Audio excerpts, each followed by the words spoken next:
Have you ever found yourself awake at 3 a.m., staring into the darkness, wondering quietly, when it's not that one moment of collapse arrived, it's that little by little you slipped away, responsibilities piled up, people needed you, the world demanded more, and somewhere in the middle of it all, you forgot that you matter too.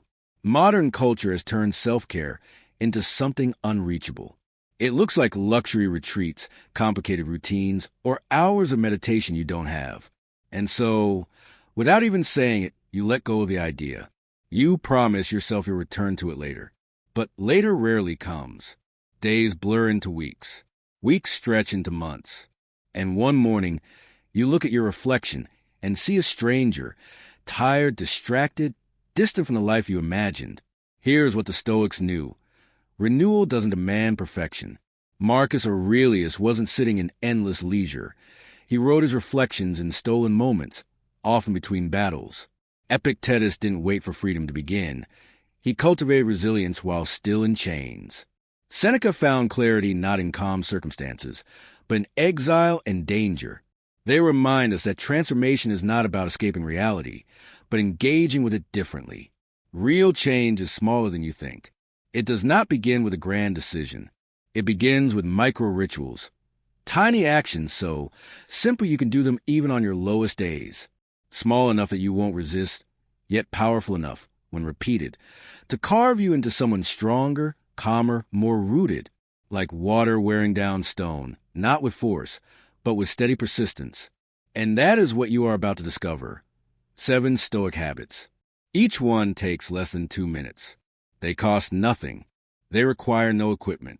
Yet they hold the power to uncover the version of you that has always been there, waiting beneath burnout, beneath distraction, beneath the noise. If you felt exhausted, disconnected, or uncertain of who you become, stay with me, because this is not a lecture. It's an invitation to begin again, one breath, one choice, one small habit at a time. Habit number 1, morning mind sweep. The first habit is deceptively simple, yet it has the power to reset the entire course of your day. The Stoics understood that our strength does not lie in controlling the world around us. It lies in mastering the landscape of our own mind. Marcus Aurelius once reminded himself, "You have power over your mind, not outside events. Realize this, and you'll find strength." But here's the problem. Your thoughts don't wake up clean. While you sleep, your brain is still busy, sorting old worries, replaying conversations, spinning fears about the future. And the very moment you open your eyes, the noise begins. What's waiting in my inbox? Did I forget that message? What if the day goes wrong? Instantly, your mind becomes cluttered, and most of us make the mistake of reaching for our phones, hoping for order. But instead of clarity, we only add more noise. The morning mind sweep is how you cut through the chaos. It takes just 2 minutes, but those 2 minutes create the space your mind craves. Here is how it works. Before you check your phone, before you brush your teeth, sit on the edge of your bed. Close your eyes or soften your gaze. Set a timer for 2 minutes. Then, simply notice what is moving through your mind. Picture your thoughts as clouds drifting across the sky. You are not chasing them. You are not fighting them. You are simply acknowledging them as they pass. You might notice anxiety about the meeting ahead, anticipation about dinner with a friend, regret about something you said last week, a random song looping in your head. It doesn't matter. Your job is not to solve these thoughts. Your job is only to see them. Like a shopkeeper taking inventory before opening the store, you are surveying the shelves of your mind. And here is why it matters. When you collect this mental clutter at the start of the day, it loses its grip on you later. Instead of being ambushed by a thought in the middle of conversation, you recognize it. Ah, I saw this cloud earlier. It is just passing through. That recognition creates a pause. And within that pause, you gain freedom. The freedom to choose your response instead of being dragged by impulse. This is not meditation in the strict sense. It is observation. It is awareness. It is a practice the Stoics call prosoke, sustained attention to what is within our control. 2 minutes of mind sweep in the morning plants the seed of clarity. And with clarity, you carry strength into everything else. 2 minutes. That is all it takes. but practiced daily, it becomes a foundation on which every other habit will stand. Habit number 2, gratitude archaeology. After sweeping the mind clear each morning, we are left with a quiet space. But space alone is not enough. A garden, once cleared of weeds, must be planted with something that nourishes life. That is where the second Stoic habit comes in, what I call gratitude archaeology. Most people have tried gratitude practices before. Maybe you've written down, "I'm thankful for my family, my home, my health." These are important, of course, but they are so broad, so expected, that your brain quickly checks out. The practice becomes mechanical, a list without life. True gratitude, the kind that shifts your perspective, requires something different. It requires digging deeper. The Stoics called this the discipline of perception, training the mind to see reality clearly, beyond habit, beyond assumption. And gratitude archaeology is how we apply that discipline. It is not about collecting obvious blessings. It is about unearthing the overlooked gems hidden beneath the dust of routine. Here's how it works. At some point during your day, any moment, there are no rules. Pause and look back. Search for one small event that went well, something you would normally ignore. Perhaps your coffee came out just right, without you saying a word. Perhaps a stranger held the door a second longer than expected. Perhaps you remembered to water your plants, or you found your keys on the first try. These are not grand victories. They are tiny details. But the Stoics knew that life is not built on grand moments. It is built on these fragments. Seneca once said, "Life is very short and anxious for those who forget the past, neglect the present, and fear the future." Gratitude archaeology anchors you in the present by teaching you to notice what is already right here. Once you've chosen your moment, don't stop at "I'm grateful." Become curious. Ask yourself, why did this moment matter? Who made it possible? What chain of events led here? Suddenly, the ordinary becomes extraordinary. That cup of coffee is not just a drink.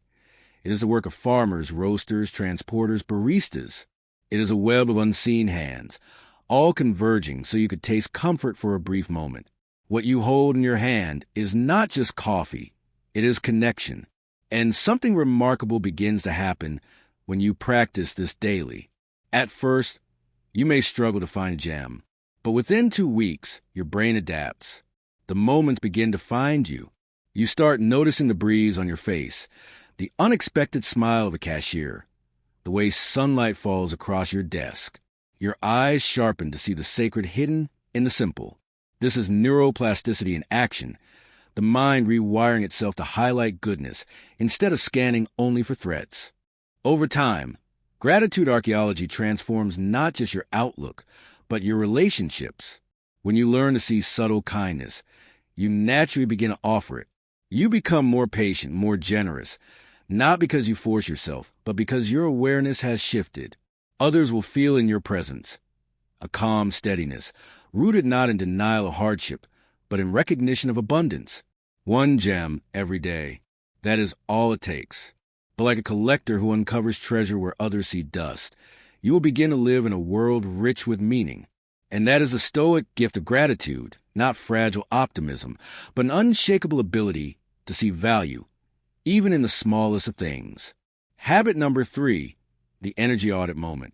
Gratitude trains your eyes to notice what is already good. But there's another layer the Stoics never ignored: how you spend your limited strength each day. Marcus Aurelius once asked himself, "Why do we value our own well-being less than the opinions of others?" He was astonished at how easily people gave away their most precious resource, their energy. Think about it. You guard your phone battery with care. If your battery drains too quickly, you don't shrug and accept it. You check which apps are running in the background. You close them. You optimize settings. Yet with your own life force, the energy that drives your thoughts, choices, and presence, you rarely pause to ask, what is draining me? What is charging me? That pause is the heart of the energy audit moment. It is a simple ritual once a day that takes less than a minute, but can save you hours of wasted vitality. Here is how it works. Link it to a routine event. Opening the fridge, finishing a call, washing your hands. In that moment, stop and tune in, not to your thoughts, but to your body. Are your shoulders tight? Is your breathing shallow? Do you feel open and alive or tense and depleted? Your body is broadcasting the truth long before your mind admits it.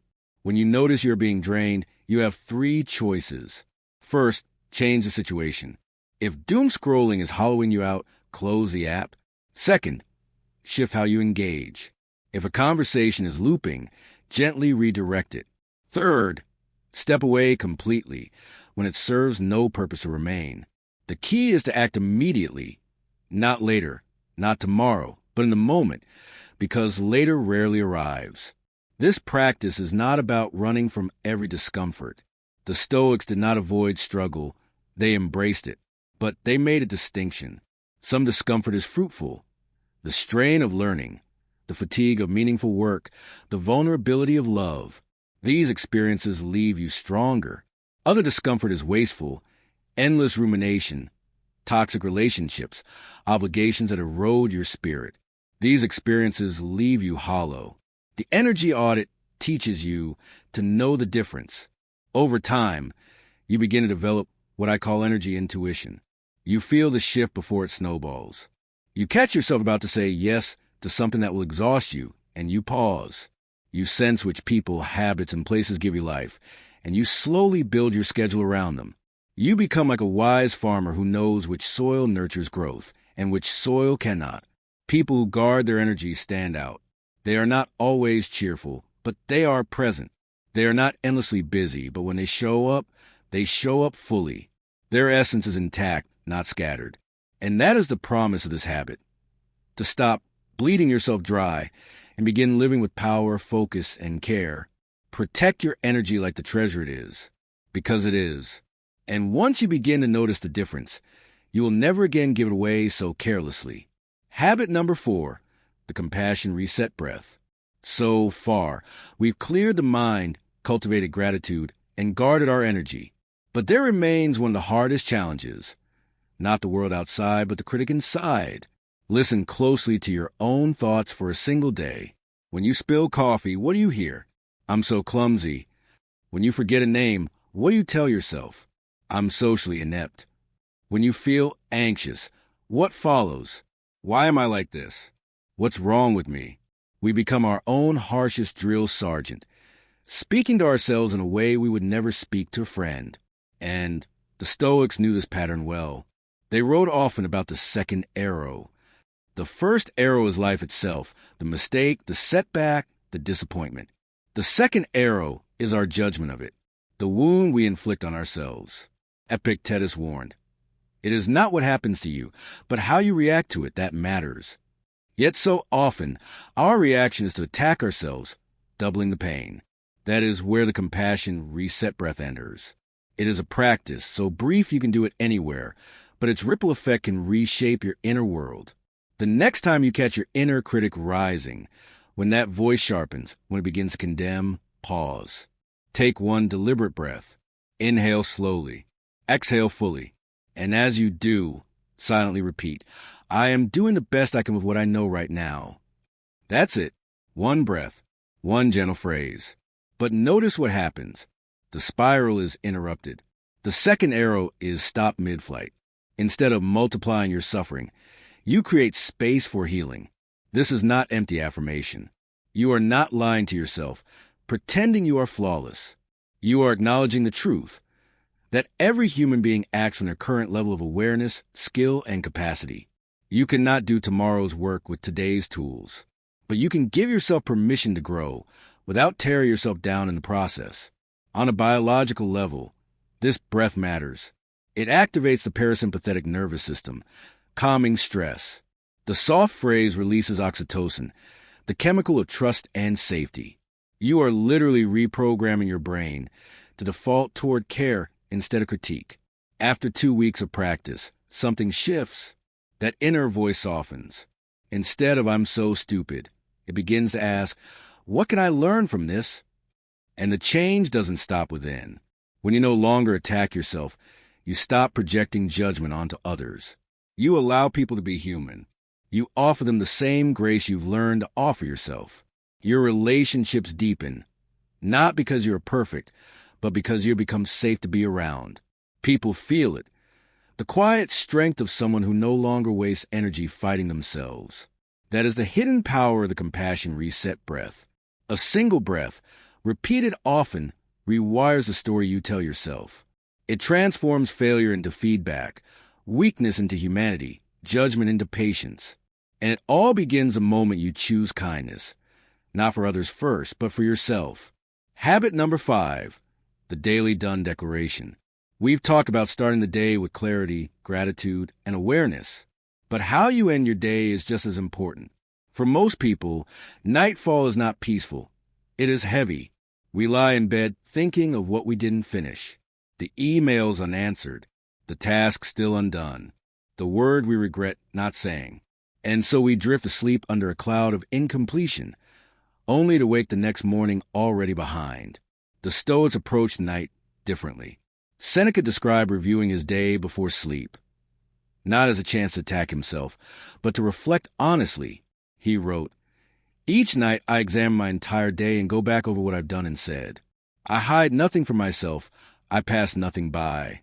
But notice, his aim wasn't punishment. It was awareness. It was recognition. That's what the Daily Done Declaration gives you, a way to close the day with peace instead of pressure. Here's how it works. Before you fall asleep, take 2 minutes to look back over the past hours. But instead of scanning for failures, look for completions. Choose 3 things you actually did, no matter how small. Maybe you sent a message to check on someone. Maybe you paused before snapping in anger. Maybe you chose a nourishing meal instead of fast food. Maybe you took the time to breathe. The rule is simple. You cannot choose the obvious. You are hunting for the quiet wins, the unnoticed acts of care, the small moments of follow-through that never make it onto any checklist. Why does this matter? Because your brain is wired to focus on what's missing. This habit retrains it to notice what's present. Psychologists call it the momentum of completion. When you end the day by honoring what you've already done, your nervous system receives a powerful message. I am capable. I am consistent. I am moving forward. And something shifts. Sleep comes easier because you are not weighed down by a sense of failure. You wake lighter because you are not dragging yesterday's unfinished tasks into today's mood. Over weeks, you begin to see yourself differently. You are no longer the person who never does enough. You are the person who notices progress, however small, and builds on it. The Daily Done Declaration also changes how you treat others. Once you get used to acknowledging your own quiet wins, you start spotting them in those around you. You point out effort, not just results. You celebrate what went right, instead of always circling what went wrong. And that makes you magnetic. People feel safe, encouraged, valued. Not because you flatter them, but because you've trained yourself to see what's already good. This isn't about lowering standards or ignoring growth. It's about remembering that perfection is not the goal. Progress is. And progress is made of small steps, honored consistently. So tonight, when your head touches a pillow, ask yourself, what 3 things did I see through today? Write them down, whisper them, hold them in your heart. In that moment, you'll discover what the Stoics always knew. The day is never wasted when it ends in truth, clarity, and gratitude. Habit number 6, the Stoic pause. By now, you've learned to clear your mind, treasure what is already present, guard your energy, soften your inner critic, and honor your daily progress. Yet there's one more habit that stands at the very heart of Stoic philosophy, the ability to pause before reacting. Think about how most of our mistakes unfold. It isn't that we plan to say the cruel thing, send the sharp message, or make the rash decision. It happens in an instant. Impulse seizes control. Words are spoken, actions are taken, and regret follows closely behind. Seneca warned, the greatest remedy for anger is delay. That delay, that brief pause, is what separates wisdom from chaos. This is the essence of the Stoic pause. A practice of inserting just a moment, 5 seconds, 10 seconds, between stimulus and response. Small enough to seem trivial, yet powerful enough to change the course of entire relationships, entire days, even entire lives. Here's how it works. The next time you feel your emotions spike, frustration rising in a conversation, fear pressing during a decision, impatience boiling while you wait, stop. Do not react immediately. Breathe once, slowly. In that gap, ask yourself, is this reaction mine or is it just momentum carrying me? That tiny question interrupts the automatic chain of reactivity. Marcus Aurelius practices daily. In his meditations, he reminded himself, if you are distressed by anything external, the pain is not due to the thing itself, but to your estimate of it, and this you have the power to revoke at any moment. The Stoic pause is how you reclaim that power. At first, it will feel awkward. You may catch yourself only after the reaction has already escaped. That's fine. Even noticing late is progress. Over time, the gap lengthens. You begin to anticipate the surge before it takes over. What once felt automatic, snapping at someone, panicking over a setback, rushing into an unnecessary commitment, now becomes a choice. The Stoic pause is not about passivity. It does not mean you never act. It means you act with clarity instead of compulsion. You respond from your principles, not from your impulses. Imagine how different conversations become when you speak from composure instead of anger. Imagine decisions made not in panic, but in calm deliberation. Neuroscience confirms what the Stoics intuited centuries ago. The brain has two systems, the fast, emotional impulse and the slower, rational reflection. The pause is the bridge between them. Without it, the faster system rules. With it, you give space for the wiser part of you to step forward, and the effect ripples outward.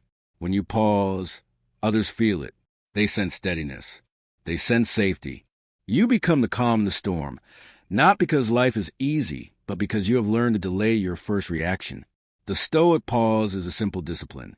No timer, no journal, no checklist. Only a choice repeated in small moments, to wait, to breathe, to reclaim yourself before you respond. Practice it, and you'll discover what the Stoics always knew. Control of the self is the highest form of freedom. Habit number 7, the bookend breath. Every day begins and every day ends. Between those 2 points lies all of our striving, our choices, our mistakes, our victories. But most people rush through both edges of the day without noticing. They wake already flooded by noise, and they collapse into sleep, still carrying the weight of unfinished business. The Stoics remind us, beginnings and endings matter. They are the anchors that hold the shape of our lives. The bookend breath is a practice to honor those 2 edges. A ritual so brief it takes less than a minute, yet so steady it can shape your entire mindset. The idea is simple. 1 intentional breath in the morning to set your compass, and 1 intentional breath at night to release what is beyond your control. Here's how it works. In the morning, before the world rushes in, sit up in bed or stand by a window. Take a deep, deliberate breath in. As you inhale, remind yourself, today, I focus only on what lies within my control. Then exhale and step into the day carrying that clarity. No matter what happens, the traffic, the emails, the conflicts, you've already chosen your frame. You are not here to master everything. You are here to master your own response. Then at night, repeat the ritual in reverse. Just before sleep, when your mind wants to replay the day's struggles, pause. Take 1 slow, complete breath out. As you exhale, say quietly, I release what is not mine to carry. Let the tension go with that breath. The decisions others made, the things you cannot change, the storms outside your control. You are closing the book of this day with peace, not with pressure. This is not abstract philosophy. It is training. By marking the beginning and end of each day, you are teaching your nervous system to live within the Stoic frame. Mornings become lighter because you are not starting from chaos, but from intention. Nights become calmer because you are not falling asleep under the burden of impossibility. Marcus Aurelius wrote in his journals, when you arise in the morning, think of what a privilege it is to be alive, to breathe, to think, to enjoy, to love. That privilege begins with a single breath. Seneca, too, reminded himself each evening that death could come at any moment, and so it was foolish to leave a day incomplete with regrets. To breathe consciously at both ends of the day is to live with this awareness. The present moment is enough. Over weeks, the bookend breath becomes more than a ritual. It becomes a rhythm. Like punctuation in a sentence, it shapes everything between. People around you will notice. You seem calmer, more grounded, less carried away by highs and lows. But more importantly, you will notice. You will no longer be lost in the blur of endless days. You will live each one as a complete unit, framed by intention and release. One breath to begin, one breath to end. That is all. And yet, it is enough to remind you that every day is both a gift and a choice. You have now walked through 7 habits, each one simple, each one small, yet together powerful enough to reshape the way you live. None of them require money. None demand hours of your time. They only ask for presence, for intention, for a willingness to return to yourself. Think of what we have built. The morning mind sweep clears the clutter before the day begins. Gratitude Archaeology teaches you to uncover hidden treasures in the ordinary. The energy audit moment protects your vitality. The compassion reset breath softens your inner critic. The daily done declaration ends each day with recognition, not regret. The Stoic pause gives you power over reaction. And the bookend breath anchors every day in clarity and release. 7 habits, each less than 2 minutes, each a seed. And when you plant them daily, they grow not into a new you, but into the truest version of yourself, uncovered at last. Now the choice is yours. You can let these ideas fade into memory, or you can begin tonight or tomorrow morning with just one. Pick the habit that speaks loudest to you. Practice it once. And let that single act be proof that transformation doesn't demand perfection. It demands repetition. And if these habits resonated with you, don't keep them to yourself. Share them. Someone in your life is carrying the same exhaustion, the same hidden weight, and your voice may be the one that helps them begin again. Finally, I invite you to join this journey with me. Comment below which habit you will start with. Subscribe if you want more Stoic wisdom you can live, not just read. And remember this truth: change does not happen someday. Change begins with the next breath you take.